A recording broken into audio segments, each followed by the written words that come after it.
Na slečne Králikovej mi vždy niečo nesedelo. Je všade. Šoféruje autobusy, pilotuje vrtuľníky, predáva zmrzlinu, dokonca pracuje aj v mesačnej expozícii. Nezáleží na tom, kam v Pepinom svete pôjdete. Slečna Králiková je tam.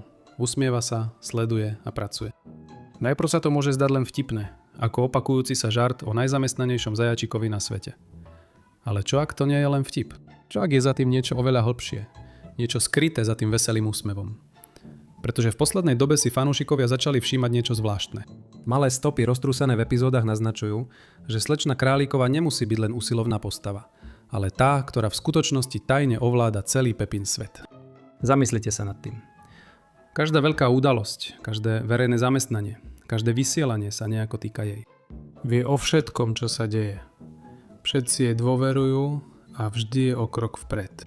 Takmer ako by nebola len súčasťou sveta Pepy, ale tou, ktorá riadi všetko. A čím viac sa na to pozeráš, tým je to čudnejšie. Od epizódy Televízna krajina až po jej nekonečný zoznam zamestnaní sa veci začínajú spájať spôsobom, ktorý ťa prinúti zamyslieť sa, či si Pepa a jej rodina vôbec uvedomujú, že ich niekto sleduje.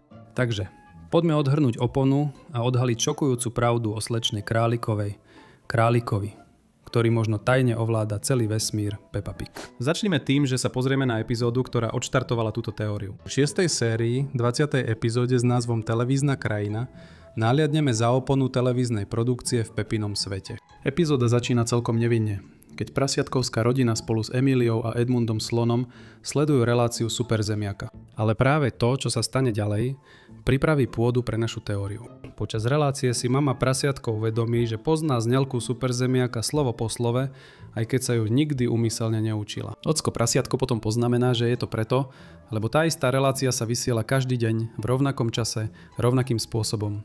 A nič sa nikdy nemení. Možno sa vám to zdá normálne, ale tieto zdanlivo bezvýznamné vety nám v skutočnosti dávajú prvý náznak. Ukazujú, aký vplyv má opakované televízne vysielanie na myseľ. Tento koncept sa stáva kľúčovým pre našu teóriu. Po tomto incidente sa ocko prasiatko rozhodne vziať všetkých do štúdia, kde sa nahráva relácia Superzemiak. Aby deti pochopili, ako sa ľudia zmestia do televízora. Keď prídu do štúdia, koho tam nájdu? Ako všetko riadi? Nikto iný ako slečna Králičková. Je koordinátorkou relácie Superzemiaka, riadi, kedy sa nahrávanie začína a končí. To ju stavia do zákulisnej pozície moci a kontroly. Počas návštevy štúdia slečna Králičková povzbudí Pepu, aby sa objavila v televízii a povie jej, nech povie, čo len chce. Pepa predstaví svoju rodinu a všetci sa smejú a popadajú na zem. Scéna, ktorá by mala byť známa každému fanúšikovi seriálu Prasiatko Pepa. Ale tuto začína byť zaujímavé. Táto scéna, natočená v ten deň v štúdiu, sa stane úvodnou sekvenciou každého jedného dielu seriálu Prasiatko Pepa. Modrá obloha a zelená tráva, o ktorých sme si vždy mysleli, že sú skutočné, sú v skutočnosti falošné televízne kulisy. A to nás privádza k hlavnému bodu našej teórie. Čo ak slečna Králičková, inšpirovaná návštevou štúdia, sa rozhodla vytvoriť nový druh televíznej relácie? Reláciu, ktorá by neopakovala tie isté vety ako relácia Superzemiaka, ale mala by rôznorodé epizódy s obyvateľmi mesta, vrátane rodiny prasiatkovcov ako hlavnými hercami. Inými slovami, čo ak je celý seriál Prasiatko Pepa, ako ho poznáme, v skutočnosti reláciou v relácii, ktorú organizuje slečna Králičková bez vedomia alebo súhlasu jej hlavných hviezd. Ak je táto teória pravdivá, znamenalo by to, že ani Pepa, ani jej rodina netušia, že sú v televíznej relácii. Slečna Králičková by všetko nahrávala a vysielala do zvyšku sveta, ale v Pepinom meste by to v televízii nevysielala. To by vysvetľovalo, prečo si postavy nikdy neuvedomujú, že ich sledujú milióny detí po celom svete. Pozrime sa na niektoré dôkazy, ktoré túto teóriu podporujú. Všimli ste si niekedy, ako sa začína každá epizóda Prasiatka Pepy? Vidíme záber, ktorý sa pomaly približuje k oknu domu, v ktorom sa bude odohrávať epizóda. Čo je zvyčajne dom Pepy alebo jej škola. To by mohlo znamenať, že je tam skrytá kamera, ktorá všetko zaznamenáva zvonku a využíva sklenené okná, aby nebola odhalená. Je to šikovný spôsob, ako slečna Králičková vyriešila scenaristické problémy, ktoré mala so Superzemiakom. Tým, že zachytáva každodenný život Pepy a jej kamarátov. Zabezpečuje, aby bol každý diel jedinečný a spontánny. Najzáhadnejšie zo všetkého je, ako môže jedna osoba mať viac ako 100 rôznych zamestnaní naraz a pritom mať aj spoločenský život, zúčastňovať sa festivalov a jarmokov, ktoré sa občas konajú v mestečku Pepy. Zamyslel si sa niekedy nad tým, že aj vo fantazijnom svete by toto bolo úplne nemožné? To, čo by to veľmi dobre vysvetľovalo, je fakt, že keďže ide o televíznu reláciu, slečna Králičková by bola jednou z herečiek. A ako režisérka relácie by sama seba obsadzovala do rôznych úloh, aby nemusela najímať hercov na malé roli. To by výrazne uľahčilo tvorbu relácie.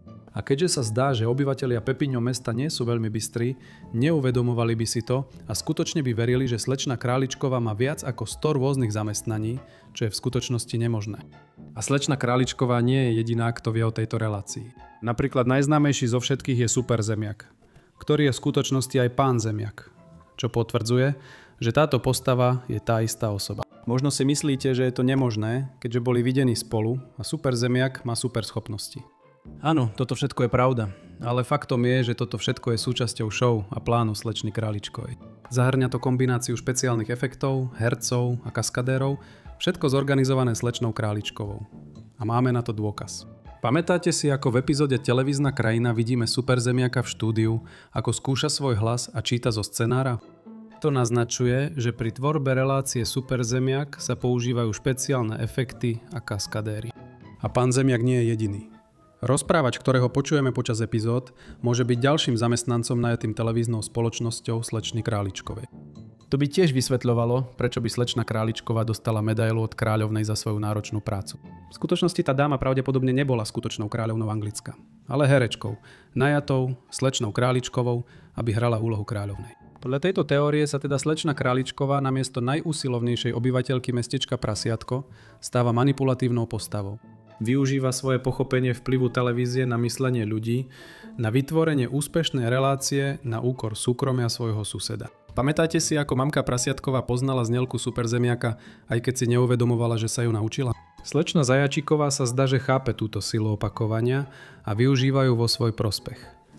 Takto je plán odvtedy funguje. Ak stále pochybujete, že toto všetko môže byť pravda, na konci epizódy Televízna krajina slečna Zajačíková sama odhalí svoj plán, keď povie, že Pepa môže byť v televízii každý deň.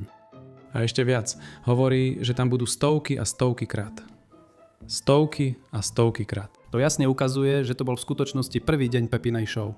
A všetky tie stovky epizód, ktoré boli odvysielané až doteraz, boli nahrané po tomto dni. A najdesivejšie na tom všetkom je, že slečna Králičková vie, že nie je také ťažké použiť televíziu na manipuláciu mysle ľudí. Pamätáš si, že na začiatku si mamka Prasiatkova uvedomila, že tú pesničku pozná? To bol výsledok toho, že počúvala ten istý odkaz každý jeden deň, keď deti pozerali svoje detské relácie. Podobne, veľmi zlovesným spôsobom, vidíme, že aj mamka Ovečková spieva tú istú pesničku bez toho, aby si to uvedomovala.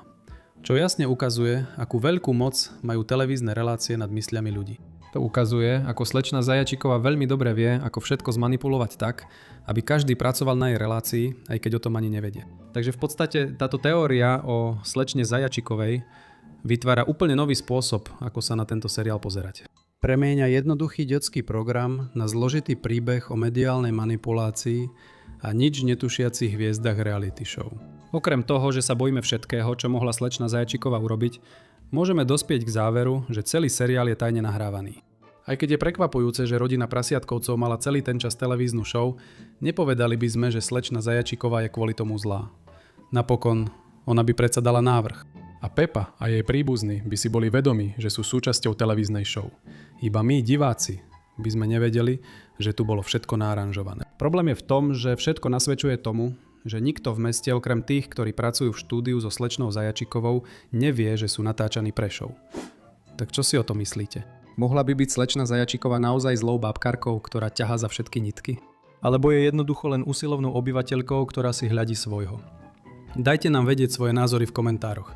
A ako vždy, uvidíme sa v ďalšom videu.